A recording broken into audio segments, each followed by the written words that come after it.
Get this bitch rolling. The Joe Rogan Experience. Train by day, Joe Rogan Podcast by night, all day.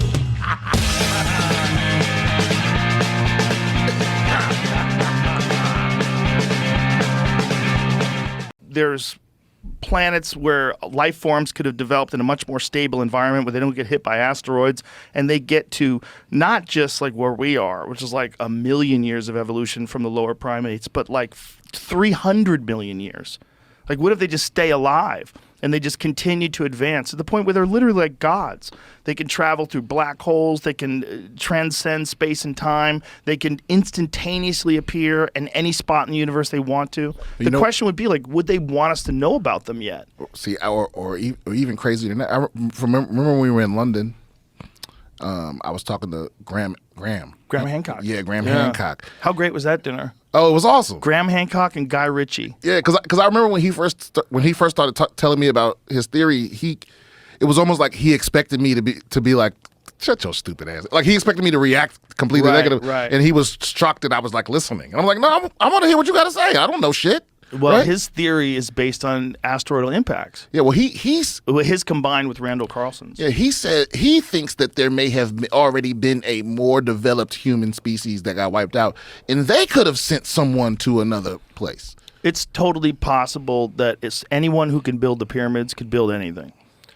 If you can make that, we would struggle to make the pyramids today. And I know people love to say, "Oh, human beings could do it." Sure, we could do it. But you have to realize there's 2,300,000 stones in the Great Pyramid of Egypt. And some of them are cut from a quarry that's hundreds of miles away. And these are massive, massive stones that were cut with such precision that in many cases when you're inside the pyramids before, like on the outside, everything's fucked up because it used to be covered in limestone. But people looted it and they broke off the limestone. They built cities with it and shit. Okay. Horrible. They built a lot of like Cairo, apparently, the early days. The people stole limestone from the Great Pyramids. That's how goofy people are.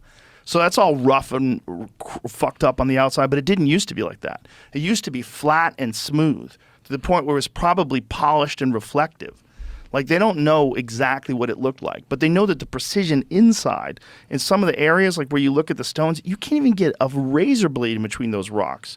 And these are massive stones. And the amount of calculations that are involved and the amount of precision that has to be involved. And to take this design where you're stacking stones on, you can't have any errors when you get to the top.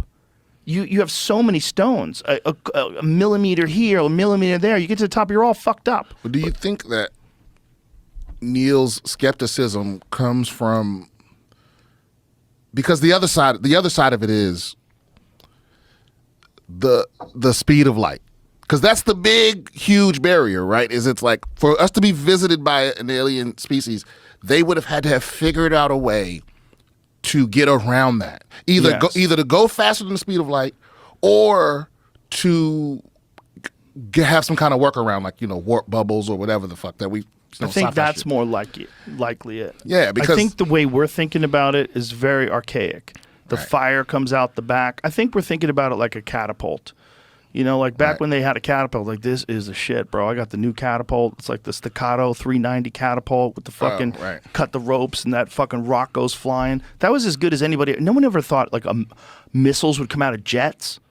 You have a hypersonic jet and it's shooting fucking missiles. Well, that's the thing. You talk to futurists and they're always wrong. Yeah, you can't be right. You have rough estimates and guesses. Like, talk about futurists in the 20s. Oh, yeah. Didn't picture airplanes. They thought everyone would have a blimp. Like, everyone will have a personal blimp. That's what they thought. Dude, I had a dream about that once. I had a dream, a world, I can't remember, it was 1,000 or 1,000,000 Nikola Teslas. I'm like, think about what that guy was able to create and the ideas that he came up with by himself. And imagine if there was 1,000,000 of those guys. 1,000,000 Nikola Teslas. 1,000,000 insane geniuses that create transcendent technology that we enjoy today. I mean, he was trying to broadcast electricity through the air and wanted to give it to people for free. But think about there's an old, I think, Voltaire quote where he says something to the effect of, like, I'm less impressed with the Einstein's brain than the near certainty that people just as intelligent are dying in sweatshops and slave fields and shit. It's like, imagine if because all the geniuses we got, it was luck of the draw that like we got Nikola Tesla at the right time with the right family with the right money with the right education, or like Sir Isaac Newton, he was born a rich kid. If he had been born a serf, we'd be 100 years behind on. That's probably totally true what you're saying. So I want to go like if I ever had like Elon money, like fuck you money, I would start a foundation that went around the world trying to find those fucking kids. Like go pull the smartest. How about better yet, create them. Figure out a way shit, with CRISPR. Not just that, but also with education. I mean, a lot of it is access to things. It's the things like if you read like Malcolm Gladwell's The Outliers.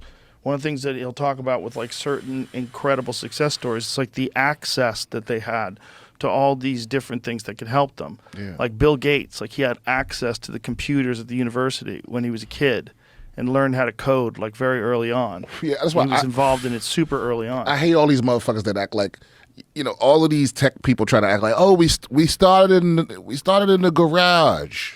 It's like, and they fail to mention like that garage was attached to a mansion.